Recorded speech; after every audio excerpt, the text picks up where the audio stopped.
Hola, hola, hola a todos, ¿cómo les va? Buenas tardes. Bendecido ya casi final de Shabbat, ya ha caído el sol, por lo menos en esta parte de Argentina. Así que damos gracias al Eterno por eso, ¿sí? Porque nuestro Padre Celestial es bueno, nos regala tiempo, ¿sí? Para seguir aprendiendo y por sobre todas las cosas llegar al cumplimiento de nuestro llamado, de nuestro propósito, de nuestra razón de estar aquí en la tierra y la razón por la cual Él nos ha guardado, reservado y preservado hasta el día de hoy. Gente, bueno, ahí pongo como título Pesaj, ¿sí? Porque estamos ya a las puertas de Pesaj.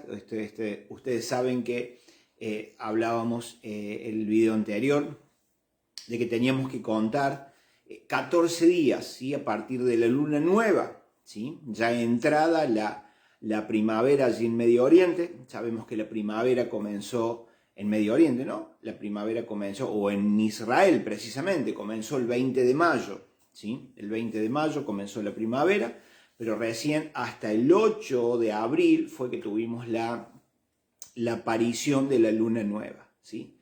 Entonces, con la aparición de la luna nueva, ustedes saben que ahí arranca el primer día del mes. Y el Padre estableció, ya lo había establecido, allí cuando nuestro pueblo todavía no había salido de Egipto, habló con Moisés y le dijo: Moisés, este será el primero de los meses del año, este será el mes más importante para ustedes, el mes número 1. Y ahí estableció el hecho de que 10 días me apartan el cordero, el día 14 lo sacrifican, y a partir de Pesaj, a partir de ese 14 del mes primero, ¿sí? Se establece el calendario bíblico, se establece el ciclo de convocatorias a las cuales nuestro Padre Celestial convoca a sus hijos, ¿sí? Recuerden que eso no es para los judíos, eso no es que ya esté que ya haya vencido, ¿sí? Ya aquello no caducó, ¿sí? Sino que está presente hasta el día de hoy. Es muy importante nosotros poder observar algunas palabras, ¿sí? Y una de las palabras claves es el hecho de que el Padre dice: ustedes me van a celebrar esto, me van a festejar esto por la perpetuidad, ¿sí? Entonces eso es clave para nosotros. Cuando Él dice esto será por estatuto perpetuo, quiere decir que eso no cambia. Tenemos la idea de pensar que cuando vino Yeshua, Él invalidó la ley, Él le puso restricciones a la ley, Él abolió la ley y no. La Biblia es muy clara cuando el mismo Yeshua dice: yo no vine a abrogarla, yo no vine a abolirla, yo no vine a dar fin a aquello, sino a darle cumplimiento. Lo vemos a Yeshua, ¿sí? Interactuando con los fariseos y los escribas de aquel tiempo. Y vemos cómo Yeshua una y otra vez confrontaba con ellos. Y cómo pareciera, ¿sí? ¿Sí? Ante el lector incauto, podríamos decir, o podría llegarse a pensar, que Yeshua quebrantó varios mandamientos, ¿sí? Porque de pronto los fariseos le decían: che, a ver, ¿por qué tus discípulos comen trigo, arrancan las espigas y las muelen con la mano, le rompen la cascarita con la mano y comen las semillas? Cuando se lo increpó a Jesús de que por qué comía, ¿sí? Estando con las manos lavadas. Cuando se lo increpó también cuando Él sanó a la señora a esta señora que tenía una joroba, que la sanó en Shabbat. Entonces podemos encontrar muchas cosas. Pero lo que desconocemos nosotros hoy, que es muy importante que nosotros lo sepamos, es el judaísmo que se vivía en los tiempos de Jesús. Recuerden que el judaísmo es la religión de la casa de Judá.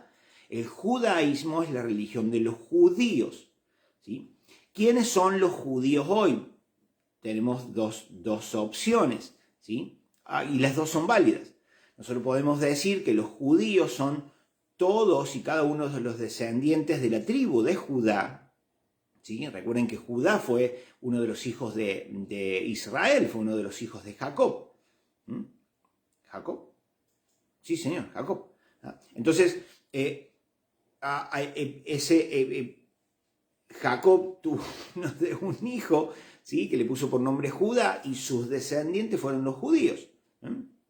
Entonces, si se lo toma por ese lado, es valedero, está bien, perfecto. Pero también podemos decir, ¿sí? Que Judá hoy representa tanto la tribu de Judá como la tribu de Benjamín, que fueron las dos tribus que les quedaron a Roboam, hijo de Salomón, cuando se divide el reino. Entonces, la casa de Judá,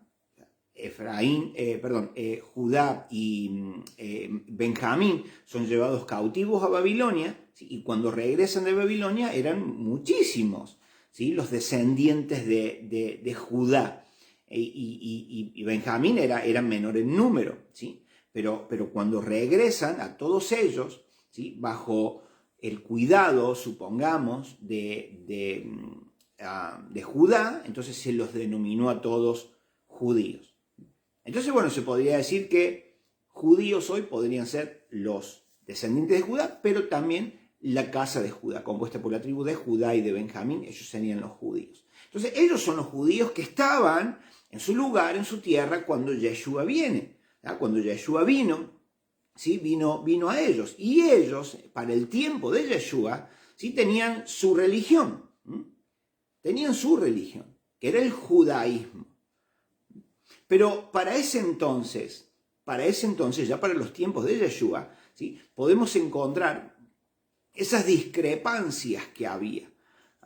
Porque había en el tiempo de Yeshua, había como dos grandes corrientes o dos escuelas importantes, ¿sí? Que tenían cada una su maestro, ¿sí? Maestros del judaísmo, personas de peso, ¿sí? que enseñaban y tenían sus escuelas. Y una escuela tenía una corriente de pensamiento diferente a la otra escuela. En algunos casos, ambas escuelas coincidían en su pensamiento, en su interpretación de la Torah, en su interpretación de la ley.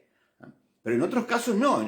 Por ejemplo, alguna escuela podía decir, no, a ver, en Shabbat, arrancar espigas con las manos, desarmarlas y comer el grano, eso es... ¿cómo sería? Llevar por delante, ¿sí? El Shabbat. Y la otra escuela decía, no, lo pueden hacer, en ese caso lo pueden hacer, no incumplirían el Shabbat. ¿Me entienden? Pero sí, en otros casos, ambas tenían el mismo pensamiento. Entonces lo que nosotros vemos, ¿sí? Cuando pasa esto de que Yeshua sanó a la mujer encorvada, ¿sí? Que tenía su joroba, entonces una escuela... Porque vemos eso, vemos que una escuela dijo, hey, no es lícito sanar el Shabbat. Y Yeshua dijo, pero a ver, parafraseando aquello, Yeshua está diciendo, hey, a ver muchachos, ¿ustedes acaso no desatan su buey o su asno, ¿sí? Y lo llevan hasta el abrevadero para que tome agua? O sea, no hacen eso. Y esta mujer, como diciendo, esta mujer que está jorobada, que está enferma, no vale más. No se podría hacer el esfuerzo para sanarla, ya que es una descendiente de Abraham. Pero ellos no, le ponían más importancia a su burro o a su buey que a esta persona que estaba enferma desde hacía, si no me equivoco, 18 años o muchos años. Entonces, Yeshua se confrontaba con ellos en cuanto a pensamientos, ¿sí? Un tanto torcidos de la Torah, mal interpretados de la Torah. ¿Qué hacía Yeshua? ¿Sí? Les daba o les brindaba, o Yeshua se movía conforme a la correcta interpretación de la palabra. Entonces Yeshua, y en ese caso también sus discípulos, cuando comieron los granos de las espigas de trigo, ellos no cayeron en ningún delito. Ellos en ningún momento transgredieron la Torah. Y en este caso de Pesach, esto es muy importante, gente, porque les hablo de esto, ¿sí? Porque hay gente que piensa, lamentablemente es así y es real. Hay mucha gente que cuando lee eso dice, no, pero a ver, Yeshua sí transgredió la Torah. Porque lo acusaron de comer sin lavarse las manos, cuando la Torá dice. Porque lo acusaron de sanar a esta mujer cuando la Torá dice. Porque los discípulos comieron cuando la Torá en realidad dice. Entonces, el lector incauto o ignorante de la Torá, de la instrucción del Señor, mal llamada ley, recuerden que ahí está la palabra ley, pero la palabra ley se traduce desde el griego le ponen la palabra ley a lo que vendría a ser Torá, dándole una semántica totalmente diferente a lo que realmente se quiere expresar la palabra. Entonces, gente, cualquiera podría decir, no, pero Jesús transgredió, Yeshua sí transgredió la Torá, claro que sí, porque hay figura, mirá, lee, fíjate qué figura. Pero lo que Yeshua estaba haciendo no transgrediendo la Torá, sino Yeshua yendo en contra de interpretaciones personales totalmente alejadas de la verdadera intención del corazón del Padre al dar aquel mandamiento. Entonces Yeshua no incumplió la Torá. Yeshua no erró, Yeshua no pecó. Quien cree en Yeshua, cualquiera de ustedes podría decir, a ver, yo sí creo en Yeshua, yo entregué mi vida a Yeshua, Yeshua es el Señor y el Salvador de mi vida, pero considero que Yeshua erró. Considero, porque en la Biblia lo leo, que Yeshua transgredió Torah. Entonces ahí hay una gran contradicción. No podés decir, o no se puede decir, que Yeshua es tu Pesaj. No se podría decir que Yeshua es tu Salvador, que Yeshua es tu Señor, que Yeshua es el libertador del mundo, que aquel cordero de Pesaj hace alusión o referencia a Yeshua, por la sola razón de que cuando el Padre instituye o le habla a Moisés para que le hable al pueblo acerca de los requisitos de Pesaj, él es muy claro cuando dice cómo debía ser aquel cordero.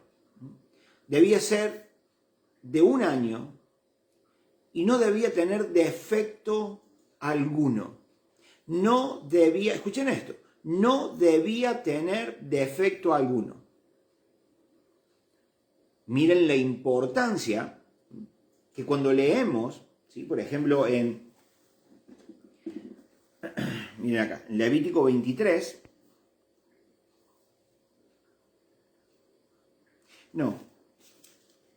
mejor que Levítico 23, miren Éxodo 12.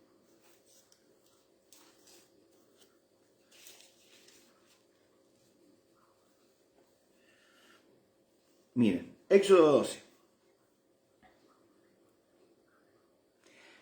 Hablen con toda la comunidad de Israel y díganle que el día 10º de este mes, o sea, el día 10 del mes primero, todos ustedes tomarán un cordero por familia, uno por cada casa. Si una familia es demasiado pequeña para comerse el cordero entero, deberá compartirlo con sus vecinos más cercanos, teniendo en cuenta el número de personas que sean y las raciones del cordero que necesiten, según lo que cada uno haya de comer. El animal que se escoja puede ser un cordero o un cabrito de 1 año y sin defecto, al que cuidarán hasta el día 14 del mes, donde todo Israel, la comunidad de Israel a pleno, lo sacrificará al caer el sol. Entonces, gente, ¿qué quiere decir esto? El Señor está diciendo, el día 10 de ese primer mes, el día 10 me lo separan, el día 10 me lo escogen de entre la manada.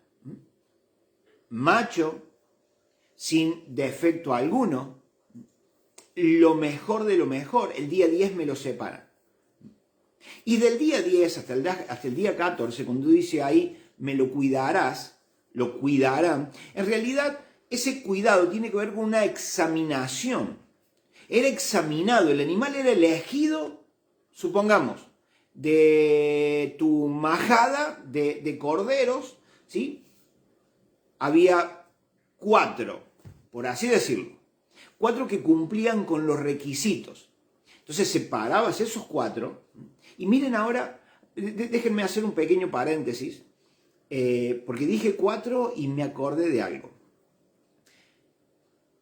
Yo no sé si ustedes saben, pero en Israel, o ya podría haber pasado, o estaría pasando hoy, o podría pasar este lunes a la noche, donde se celebra Pesaj, ¿eh? El sacrificio de estas vacas rojas, de estas vaquillas rojas, ¿eh? Donde la Torá cuenta de que había que agarrar una vaca roja, ¿sí? Roja en el sentido, en ese pelaje coloradito, en ese pelaje tostadito, no sé cómo decirlo, ¿eh? Ese pelaje alazán. Nosotros, por ejemplo, aquí en Argentina, tenemos la raza Aberdeen Angus, ¿sí? Y la raza Aberdeen Angus puede ser la colorada o el negro. Bueno, para quien conozca la raza, o sea, cuando yo digo la vaca roja, se está refiriendo a ese tipo de pelaje, ese pelaje rojito, alazán, tostado, ¿sí? Típico de la raza. Bien. Estos animales, ¿sí? Fueron conseguidos, sus mamás gestaron y dieron a luz estos terneros o estas terneras en Texas, en Estados Unidos. Entonces, desde allí fueron traídas hasta Israel, 5. 5 que hasta ese momento cumplían con las condiciones, ¿sí? Con las exigencias de la Torá. Bien, pasado el tiempo, se examinan y se examinan y se examinan, van pasando 5, 10 días y se vuelven a examinar, ¿sí? Pero una de estas 5, si no me equivoco, le salió 1 o 2 pelos blancos cerca de su hocico. Entonces ese animal queda totalmente descartado. Ese animal no es sin defecto. Ese animal no cumple, ¿sí? Con los requerimientos de la Torá, porque tenía que ser total y completamente roja, sin defecto alguno. Además dice de que a ese animal hasta ese momento no se le tendría que haber puesto nunca un yugo, ¿sí? Tendría que haber sido un animal que jamás trabajó, porque en este momento se crían, pero muchas veces para luego llevarlas al frigorífico, ¿sí? Pero en aquel tiempo no solamente se comían, ¿sí? Esos animales, sino que también se usaban, ¿sí? Para las tareas rurales. Entonces hasta ese momento, hasta el momento del sacrificio, ¿sí? Ese animal jamás tendría que haber trabajado, jamás se le tendría que haber puesto un yugo, ¿sí? sobre su cuello, sobre su cerviz para trabajar. Entonces, bueno, 5, una queda descalificada, quedaban, si el sacrificio ya pasó, quedaban, pero si no, quedaban 4 animales que cumplían con los requisitos. Bien, eso solo para que lo estudien, solo para que estén al tanto, ¿sí? Porque si fuera a pasar que Casa de Judá lleva a cabo el sacrificio de la vaca roja, ¿sí? Podríamos estar hablando de varias cosas en sentido profético que se pudieran estar dando en el transcurso de este año. Recuerden que este año no es que allí el reloj profético del Señor es Israel. Entonces, si bien nosotros hoy podemos decir que estamos en el mes cuarto ya, pero en realidad para Israel, ¿sí? Su calendario civil, su calendario hebreo civil, el año comenzó este 8 de abril. Este 8 de abril, o sea que podemos decir como pueblo del Señor que nosotros estamos transitando mañana, o hoy se podría decir, hoy es el día 12. Hoy es el día 12 de que abrió este año. ¿Sí? Entonces, cuando digo a lo largo o en el transcurso de este año, tenemos hasta prácticamente abril del año que viene. ¿Sí? El calendario hebreo comenzó este 8 de abril y va a transcurrir prácticamente hasta finales de marzo del próximo año. Para que lo tengamos en cuenta. Para que tengamos en cuenta el transcurso de tiempo. Entonces yo como hijo del Eterno, yo como hebreo, y vos también como hebreo, tenemos que tener en cuenta este año. Y este año va desde el 8 de abril, según el calendario del Eterno, desde el 8 de abril hasta prácticamente, no tengo la fecha ahora exacta, pero prácticamente hasta finales de marzo del año que viene. Un periodo de tiempo donde estoy seguro que van a pasar muchas cosas. Donde tenemos que estar alertas y precavidos de que seguramente nuestros ojos van a ver muchas cosas bíblicas y proféticas que se van a estar cumpliendo. Así que atentos con eso, les dejo para su estudio, para su investigación, estas vaquillas rojas que o ya fueron sacrificadas en estos días o hoy, antes de que cayera el sol, o el lunes a la caída del sol. Así que atentos con eso. Bien, volviendo a los 4 corderitos de la majada, el día 10 elegías tus 4 corderitos, porque esos 4 eran lo mejor de la majada, pero durante esos 4 días, hasta el día 14 de Pesaj, donde ese cordero tenía que ser sacrificado, durante esos 4 días era examinado el animal. Entonces, según el defecto que el animal tuviera, por descarte, te quedabas con el mejor. Entonces, esos 4 días, desde el día 10 hasta el día 14, ¿sí?, era para examinar al animal, para observarlo minuciosamente, para que ese animal cumpliera con las exigencias y los requisitos que el Eterno mandaba. Entonces, este tipo de cosas nosotros lo tenemos que saber. ¿Para qué? Para no andar a destiempo, para no andar fuera de tiempo. Si este corderito, bueno, de un año, yo he tenido, aquí en el campo hemos tenido corderos, hemos tenido ovejas, y un animal de un año ya es un reproductor, ¿sí? Una hembra al año ya está dando su cría, el macho al año ya está dando servicio, o sea, ya es un animal prácticamente sexualmente adulto, ¿sí? Ya no tiene mucho más para desarrollar, ha llegado a su plenitud. Entonces, digo por lo de corderito, como si fuera un corderito chiquitito, no. Entonces, gente, si este animal llegaba a tener algún defecto, no era acepto para el sacrificio. No era descartado, no podía ser aceptado, ¿sí?, como el sacrificio de Pesaj, porque tenía defecto. Entonces ese animal no aplicaba. Entonces, a salir a buscar otro de tu majada, o salir a buscar otro de la majada del vecino, pero sí o sí se tenía que sacrificar el animal. Y tenía que ser sin defecto.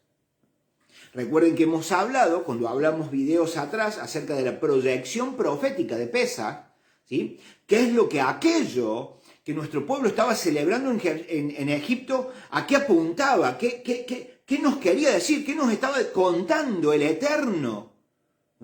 ¿Qué le estaba contando a nuestros padres, a nuestros antepasados? Les hablaba acerca de Yeshua, de que ese cordero era Yeshua. Cuando habla sin defecto nos está hablando de que Yeshua no transgredió jamás la Torá. El hecho de que un cordero no tuviera defecto, su proyección profética era que jamás hubiera transgredido la Torá. O sea que si Yeshua hubiera transgredido la Torá, como muchos piensan, yo no lo pienso, entonces Yeshua no hubiera aplicado. Yeshua no hubiera podido ser nuestro Pesaj. Él no hubiera podido ser el cordero que quita el pecado del mundo. Por lo tanto, no podríamos decir hoy que Él es nuestro Salvador, Él es nuestro Redentor, Él es nuestro Señor, Él es nuestro Pesach. No, porque no hubiera aplicado. El Eterno no hubiera aceptado ese sacrificio. Entonces tenemos que tener mucho cuidado con lo que leemos, pero lo más importante, conocer el contexto histórico y profético de lo que estamos leyendo. Para no tomar caminos alternativos, para no tomar caminos adyacentes y salir para cualquier lado, ¿ah?, ignorando por completo los detalles que el Señor dejó. Entonces eso es muy, pero muy importante, gente. Por eso es que es importante conocer qué es lo que pasaba en el judaísmo, o sea, en la religión de los judíos, en el tiempo de Yeshua. Cómo había escuelas con diferentes pensamientos. En algunos casos acertados con la Torá, pero en otros casos totalmente desalineados con la Torá. ¿Me entienden? Y lo que nosotros tenemos que saber, gente, que Yeshua jamás pecó. Y según Juan, según el apóstol Juan, pecar es transgredir la Torá. Hacer algo diferente a lo que el Padre dice, hey, esto no lo hagas. Y yo lo hago. Transgredo la Torá. Transgredo la instrucción de mi Padre Celestial. Entonces, cuando transgredo, ¿sí?, la instrucción de mi Padre, yo peco. Erro. Tengo la necesidad de ir ante Él, de pedir perdón por mi transgresión, acomodarme y esta vez sí, obedecer y no transgredir nuevamente la Torá. Pedirle al Espíritu Santo, al Ruach HaKodesh, que me guíe, que me fortalezca para poder cumplir con los mandatos del Eterno. Entonces Yeshua no pecó en ningún momento. Yeshua fue ese cordero perfecto, macho, de 1 año, que cumplía con todos los requisitos. Yeshua cumplió con todos los requisitos. Yeshua no transgredió la Torá. Yeshua fue el sacrificio perfecto. Y recuerden que ese sacrificio, gente, ese sacrificio, esto lo tenemos que saber, es muy importante que lo sepas. Porque Yeshua, cuando muere y cuando derrama su sangre, y no sé si han visto alguna vez, que se lo recomiendo, por favor, si ustedes pueden, todos pueden, el tema es querer, ¿sí? Yo les recomiendo que ustedes busquen el video de cuando fue encontrada en el año 1982, ¿sí? Fue encontrada por John Wyatt, ¿sí? Búsquenlo, por favor, John Wyatt, ¿sí?, el descubrimiento del arca del pacto, del arca de la alianza. El Eterno guía a Ron Wyatt, no es John, es Ron Wyatt, ¿sí? Búsquenlo, por favor. Entonces, Ron Wyatt es dirigido por el Eterno. Ron Wyatt, ¿saben qué? Él era enfermero. Él no era, ¿cómo se dice? No era arqueólogo ni nada por el estilo. Él era enfermero. Y en un momento él ve una fotografía, no sé si alguno ha podido ver, fotografías del monte Ararat, donde se ve la estructura ya fosilizada del arca que construyó Noé. Y él, cuando vio las imágenes, fue tanto el impacto que le causó, guiado por el Eterno, obviamente. ¿Cómo está, Susana? Buenas noches, bendiciones. Fue tanto el impacto que fue como un sacudón que el Espíritu Santo le dio a Ron, ¿ah?, para que él fuera a investigar aquello. Él hace la investigación necesaria, toma las medidas, y hoy se puede decir, ese lugar, eso que se ve ahí, ¿sí?, son los restos fósiles del arca. ¿Ah? Totalmente confirmado ya.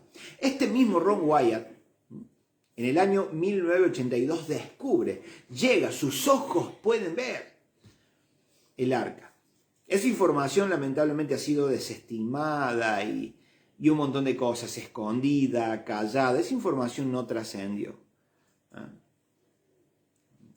Porque hay intereses, ¿sí? Hay intereses políticos y religiosos que hacen a que ese video sea como tomado en poco. Se diga que ese video es... Hay mucho de montaje en ello. Los que estudiamos la Biblia, los que tratamos de investigar y de ir un poco más allá de lo que solo conocemos o nos han enseñado y queremos avanzar y queremos conocer, nos damos cuenta de que eso fue real, eso es verídico. Y en el año 1982, Ron Wyatt descubre y encuentra la grieta. Yo no sé si ustedes se acuerdan de todo eso, donde fue cavado un hoyo, ¿sí? Para que luego el madero donde estaba ahí crucificado, crucificado, Yeshua, ¿sí? Ese palo entra en el hueco, ¿sí? En ese hueco hecho en la tierra, en la roca, porque en realidad fue hecho en la roca. Cuando Yeshua exhala su espíritu y muere, la Biblia nos dice de que hay un terremoto y se produce en ese hueco donde estaba el palo, donde estaba crucificado Yeshua, se produce una grieta en la roca y Ron Wyatt descubre que esa grieta termina sobre la tapa del arca, ¿sí?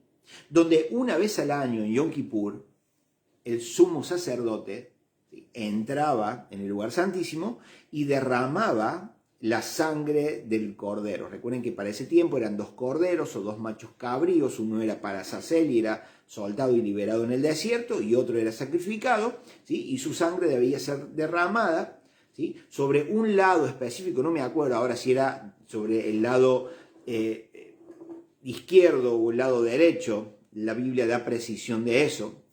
Yo no recuerdo ahora, por lo tanto no les quiero precisar el lugar porque a lo mejor me equivoco, pero esa sangre tenía que ser puesta sobre el lugar derecho o izquierdo, ¿sí?, de la tapa del arca del pacto, ¿sí?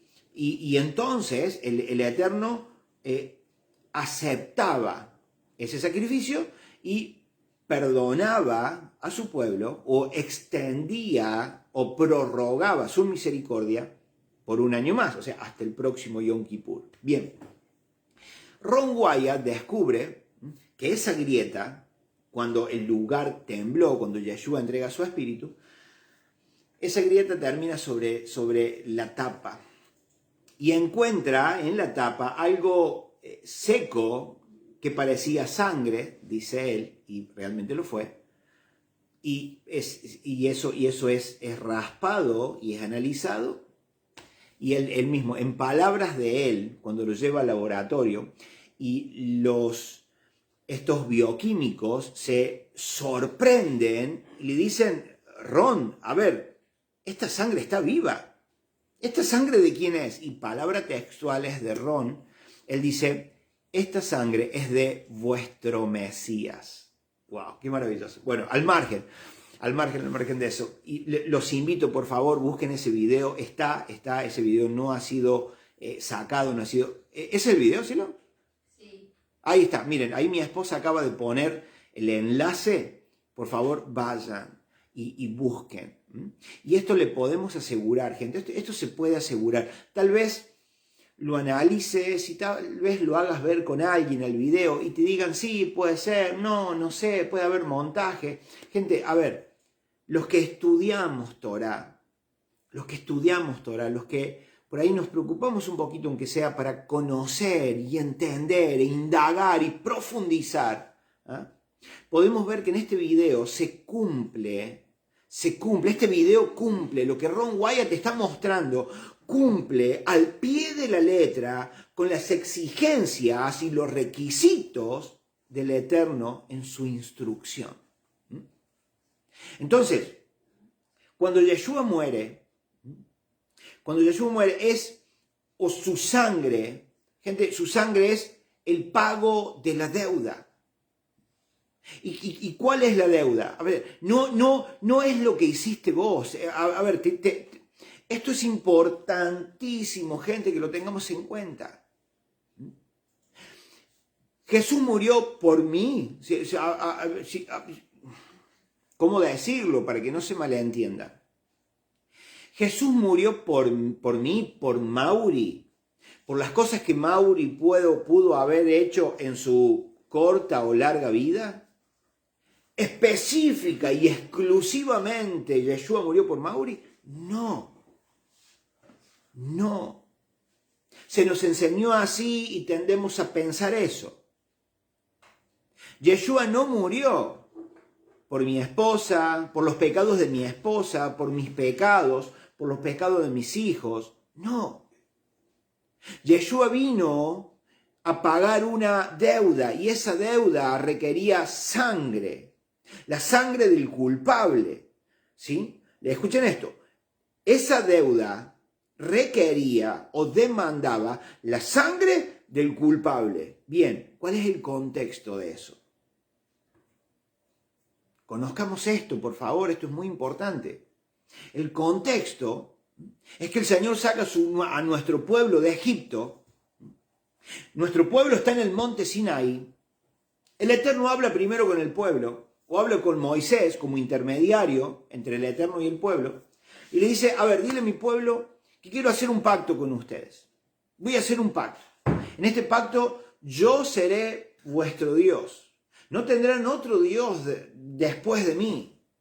Ninguno. No se arrodillarán, ni se inclinarán, ni servirán, ni se harán imagen de nada que esté en los cielos, en la tierra. Solo yo. Sí, Moisés, decirle al Eterno que sí, que estamos totalmente dispuestos, lo vamos a hacer.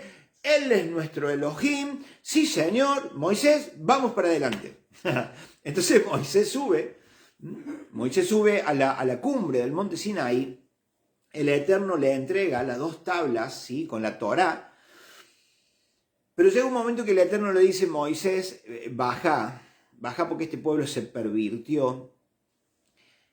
Este pueblo me dijo que no lo iba a hacer y lo está haciendo. La cosa, gente, para hacer la historia corta, la historia larga, corta, el pueblo quebrantó, rompió el pacto. Y además, este pacto, el pacto que el Eterno hizo con nuestros padres, ese pacto decía, y en los primeros 5 libros de la Biblia, ustedes los pueden encontrar, este pueblo decía que si alguna de las partes de este pacto que el Eterno le daba, este es el primer pacto, que se le llama Antiguo Testamento, por favor sáquense eso de la cabeza porque no hay tal cosa como Antiguo Testamento y Nuevo Testamento, ya habrá lugar para hablar de eso. Hablemos de pacto, el primer pacto. El Eterno hacía con nuestro pueblo el primer pacto, un pacto, donde el requisito o uno de los requisitos o la cláusula era que si el Eterno incumplía el pacto, por lo tanto lo rompía, entonces el Eterno debía morir. Su sangre tenía que ser derramada. Y si el pueblo incumplía el pacto, rompía el pacto, el pueblo tenía que morir. Su sangre tenía que ser derramada. Eso pasaba. Por eso es que cuando el Señor se encuentra con eso, le dice, Moisés, hazte a un lado, los voy a fulminar. Moisés, quítate de en medio, porque no voy a dejar a ninguno y vamos a arrancar de nuevo. Voy a arrancar con vos de nuevo. Moisés dice, no, Señor, yo ya soy viejo. No. Y Moisés pidió, Moisés rogó, Moisés intercedió por el pueblo. De igual manera, 3.000, ¿sí?, fallecieron, murieron, fueron fulminados por el Eterno, que fueron 3.000 de los cabecillas, 3.000 de los principales que insinuaban, que incitaban al pueblo a adorar a los becerros de oro que habían hecho. Entonces, asimismo 3.000 murieron, pero Moisés intercedió por el pueblo y el Eterno los perdonó. Pero gente, aunque el Eterno los perdonó, había una deuda que tenía que ser cobrada. Y era sangre. El Eterno demandaba la sangre de aquel que había roto el pacto. A partir de ahí, gente, hasta ese momento no había sacrificios por el pecado. Escuchen esto, hasta ese momento, no había sacrificios para y por el pecado, o para y por la transgresión de lo que el Señor había mandado e instituido. Los sacrificios que se hacían eran de ofrenda, eran sacrificios de paz, de libación, pero no sacrificios por el pecado. A partir de ese momento, el Señor ordena sacrificios para el pecado. Año a año, escuchen, año a año, la gente tenía que presentarse delante del Eterno con su sacrificio. Y ese sacrificio era para presentar sangre. Una sangre que no era suficiente para cobrar la deuda, sino que solo cubría el pecado. Era como poner la tierra debajo de la alfombra. Solo cubría, pero no lo quitaba, solo cubría el pecado. Año tras año el pueblo tenía que presentarse Yom Kippur a Yom Kippur. ¿Sí? Ese Yom Kippur es el día número 10, ¿sí?, del mes séptimo. Tenía que presentarse con su cordero para la expiación de sus pecados. Y esa sangre, vuelvo a decir, era la sangre que el sacerdote, el sumo sacerdote, entraba al lugar santísimo y era derramada sobre la tapa del arca. Entonces el Eterno prorrogaba su misericordia hasta el próximo Yom Kippur. Les daba un año de gracia. Para los que dicen que la gracia solo vino con Yeshua. No, Señor. La gracia y la Torá, la gracia y la ley, siempre van juntas. Siempre van juntas, gente. También, tema para otro momento. Pero, gente, eso es importante que sepamos. Entonces, Yeshua se puso no en el lugar tuyo y en el lugar mío, sino en el lugar de nuestros antepasados, aquellos que quebrantaron el pacto. Y Yeshua dijo, hey, yo no tengo nada que ver, pero tomo ese lugar. Tomo el lugar de ellos. Voy a saldar esa deuda con mi sangre. El pacto demanda sangre, aquí está mi sangre. Yo pongo mi sangre. Entonces, ¿qué hizo Yeshua, gente? Pagó la deuda, pagó a aquella deuda. Por lo tanto, por eso digo que no murió por mí, murió para saldar una deuda vieja. Una deuda que hacía años, cientos de años, que venía prorrogándose. Él con su sangre, con su sacrificio, pagó aquello. Por lo tanto que desde allá para acá, lo que el Señor nos hace es invitarnos a entrar en pacto. Porque Yeshua ya resolvió aquello. Aquello está resuelto. Aquello ya tiene su solución. Fue la sangre de Yeshua. Por eso es que Yeshua no viene a invalidar aquello. Yeshua no viene a hacer otro pacto, un nuevo pacto, diferente a aquel. No. Yeshua viene a restaurar el pacto que el Eterno había hecho con su pueblo. Que nuestros antepasados lo quebrantaron, lo rompieron. Yeshua, ¿qué viene a hacer? Paga la deuda y restaura el pacto. ¿Qué es restaurar el pacto? Gente, entendamos eso. ¿Qué es restaurar el pacto? Es darle continuidad al pacto, a la intención, a lo que hay en el corazón del Padre para con sus hijos. para con su pueblo. Es ese. ¿Yeshua vino a hacer un pacto nuevo? No. Sino que lo mejoró, le elevó la vara. Algo que yo siempre me acuerdo cuando digo elevó la vara, fue que Yeshua dice, ¿escucharon que si ustedes se acuestan con una mujer pecan? Bueno, yo les digo que si ustedes solo piensan en acostarse, ya están pecando. Entonces, ¿qué hizo Yeshua? Elevó la vara. Pero vino a darle continuidad a aquello. Entonces, ¿qué hizo Yeshua? Resolvió el problema del primer pacto. A través de su sangre pagó aquella deuda. Por lo tanto, cuando yo te hago la invitación hoy, si nunca le has abierto tu corazón a Yeshua, si nunca le has entregado tu vida a Yeshua, entonces lo que yo te tengo que decir es, hey, estás sin pacto. Estás sin pacto. Estás fuera de las promesas del Padre. Lean, por favor, Efesios capítulo 2. Miren, vamos para allá.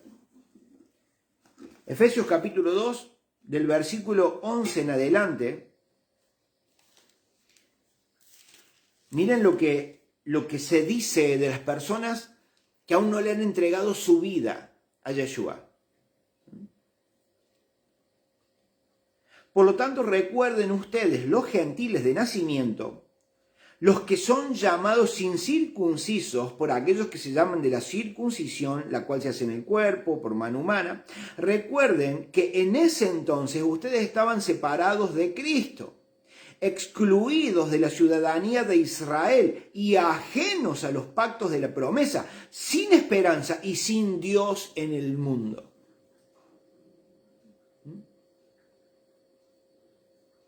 ¿Me entienden? Estamos sin pacto. Estamos fuera de pacto. Yeshua resolvió aquello entregando su sangre.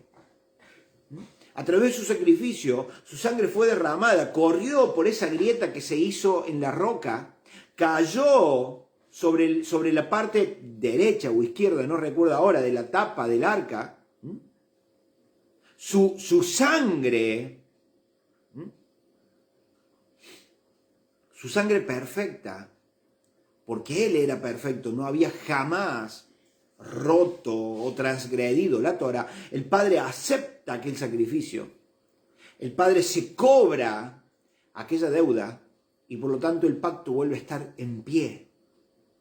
Escuchen, el pacto vuelve a estar en pie porque Yeshua viene a restaurar, a darle continuidad a aquel pacto. Y soy yo, y sos vos, y son todos los que están sin esperanza, sin Dios, sin Yeshua, sin ciudadanía, alejados de las promesas, los que tenemos que entrar en pacto. Los que tenemos que reconocer el señorío de Yeshua. Él es el Señor. Cuando yo reconozco que Él es el Señor, que Él ya pagó la deuda, no mi deuda, como si Él lo hubiera hecho por mí, aunque está incluido todo, ¿no? Pero entendamos el contexto. Él pagó la deuda, por lo tanto yo tengo libre entrada al pacto. Cuando yo creo en Él, que fue Él el que pagó la deuda, que la deuda ya está saldada, es como ir a algún lugar donde se cobra entrada. Va alguien delante tuyo y le dice al de la entrada, mira, acá yo pago mi entrada y pago la entrada de aquel que viene allá atrás lejos. Bueno, yo te la pago también. Entonces el que viene allá atrás no tiene más que pasar, no tiene que pagar nada. Solo tiene que entrar. La puerta está abierta para él, para disfrutar de todo lo que hay ahí dentro. ¿Se entiende? Eso fue lo que hizo Yeshua. Por lo tanto, si Yeshua no lo hubiera hecho, Si Yeshua no hubiera sido aquel sacrificio, si Yeshua hubiera transgredido la Torah, entonces de Yom Kippur a Yom Kippur, hasta yo y vos hoy tendríamos que estar trayendo nuestro cordero para ver si el Eterno nos perdona y nos prorroga la misericordia un año más. Por eso es que Yeshua dice, hey, Él fue el cordero. Su sangre entró en el santuario y pagó la deuda para siempre. No hay nada más que pagar. Deuda saldada. Por lo tanto, lo que a vos y a mí nos queda es creer que Él pagó mi deuda, o que Él pagó la deuda, no mi deuda, perdón, que Él pagó la deuda. Por lo tanto, yo tengo entrada libre y gratuita, porque alguien ya lo pagó todo, libre y gratuita, ante el trono de misericordia, donde me presento delante del Padre y le digo, Señor, reconozco que Yeshua es el Señor. Señor, cuánto erré en mi vida. Te pido perdón. Y dame la fuerza para seguir adelante. Y el Espíritu Santo te da la fortaleza que necesitas para ahora empezar a hacer y darle continuidad a lo que hay en el corazón del Padre. Que hay en el corazón del Padre el que guardes Torah, el que vivas en Torah, el que conozcas cuáles son sus principios, sus valores, y los tomes para vos, y los cumplas y los vivas.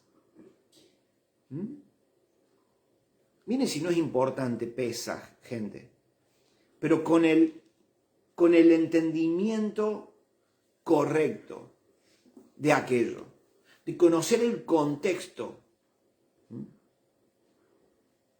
Yo he escuchado mucha gente decir, no, mira, lo que yo hice, mi pecado es tan grande, mi vida fue tan negra, que ¿qué me va a perdonar el Padre? Gente, cuando Yeshua paga la deuda, escuchen esto, cuando Yeshua paga la deuda, lo que la cláusula de aquel pacto roto pedía o reclamaba, Él va y la paga. Entonces el Padre ya arregla su situación con el mundo. La situación entre Dios y su pueblo ya está arreglada. Ya está arreglada. No hay nada más que arreglar, no hay nada más para hacer. Por eso, ¿qué es lo que me queda a mí? Reconocer que Yeshua pagó aquella cuenta y simplemente acercarme, entrar ante el trono de misericordia, sabiendo que hay misericordia abundante. Abundante. De que no hay vida tan negra o pescado o pecado tan oscuro que pueda apocar, que pueda apagar, renegrecer, debilitar la gracia de Dios. Para nada. Yeshua ya lo hizo. Yeshua ya pagó con aquello. Por lo tanto, querida amiga o amigo, si por primera vez en tu vida estás escuchando esto hoy, entonces te invito a que creas que Yeshua ya pagó lo que se requería, lo que se demandaba. Y hoy no tenés más que creer en Él. Aceptar el sacrificio que Él hizo como el medio que hoy te justifica delante del Padre Celestial.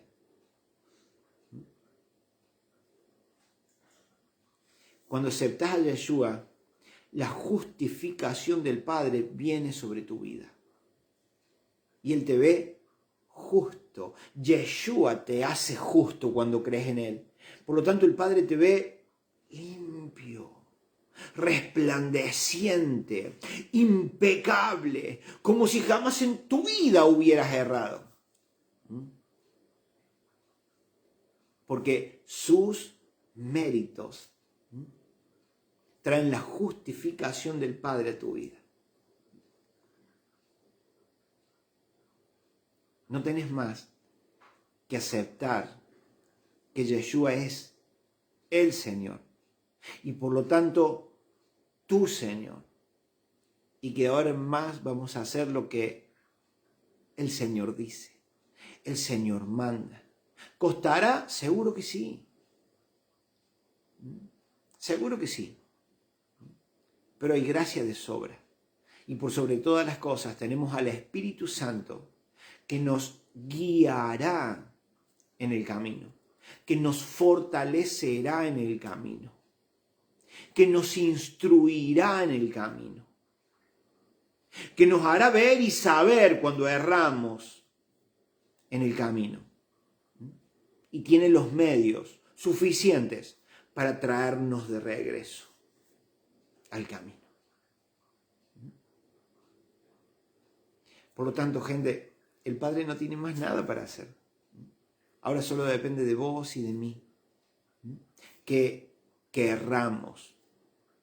Cuando yo quiero, le doy lugar a Él para que Él pueda guiarme y pueda enseñarme. Pero si yo me cierro en que no quiero y no me importa, entonces Él es un caballero, como he escuchado esa frase un montón de veces, y Él no obliga a nadie. Pero que podamos aprovechar en este Pesaj, que lo vamos a celebrar este lunes a la noche, que podamos tener conciencia y entendimiento de estas cosas, que podamos disfrutar de la libertad que Él nos trajo y en la cual Él realmente quiere que vivamos. Así que, querido amigo o amiga, hermano o hermana, no desaprovechemos este tiempo, no desaprovechemos esta puerta abierta, porque la entrada al trono de gracia, la entrada al trono de misericordia, ese camino fue abierto y permanecerá abierto. Así que aprovechemos a entrar por él, para entrar en pacto, para tener esperanza, para tener a Elohim y por sobre todas las cosas, gente, para ser parte del pueblo del Eterno, con todas las bendiciones, con todo el cuidado y con toda la preservación que el Padre hará para con su pueblo en estos tiempos que estamos viviendo, pero que se van a agravar aún más todavía en un futuro no muy lejano. Así que mi gente, miren si no es importante, no lo desaprovechemos, ¿sí? Déjame hacer una pequeña oración y damos ya por finalizado este video, ¿sí? Si estás ahí, te invito a que prestes un segundo de atención en lo que voy a decir y puedas retener esto en tu mente y en tu corazón. Déjame orar por tu vida. Papi, quiero pedirte ahora por la vida de los que están viendo este video en este instante, por aquellos que ya te conocen, por aquellos que ya han entregado su vida a ti, que tu gracia, que tu favor, que tu misericordia, Señor, no se aparte jamás de sus vidas. Que a través de tu Ruach los sigas guiando por el camino en el que tienen que andar, para que no se desvíen a siniestra ni a diestra, sino que permanezcan en él, que permanezcan en la luz de tu palabra y puedan hacer en este tiempo aquello para lo cual han sido llamados, cuidados y preservados. Y para los que no escucharon un mensaje así jamás en su vida, papi, preséntate a ellos. Papi, revélate a sus vidas. que ellos puedan entender que tú eres aquel Cordero que nos habla de Pesaj, aquel Cordero que pagó el precio, aquel Cordero que vino a saldar la deuda y que hoy hay libre y gratuita entrada a tu trono de misericordia.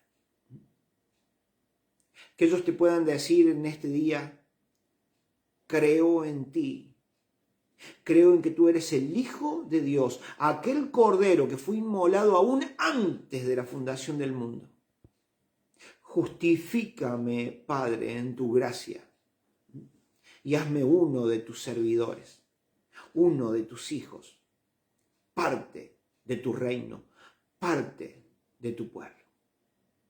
En el nombre de Yeshua, Señor, la vida de cada uno de ellos en tus manos, papá, para que sean preservados por ti, resguardados por ti, pero que sean también en este tiempo esa antorcha de fuego, Señor, que se moverá por el mundo, llevando adelante la encomienda para lo cual tú los creaste.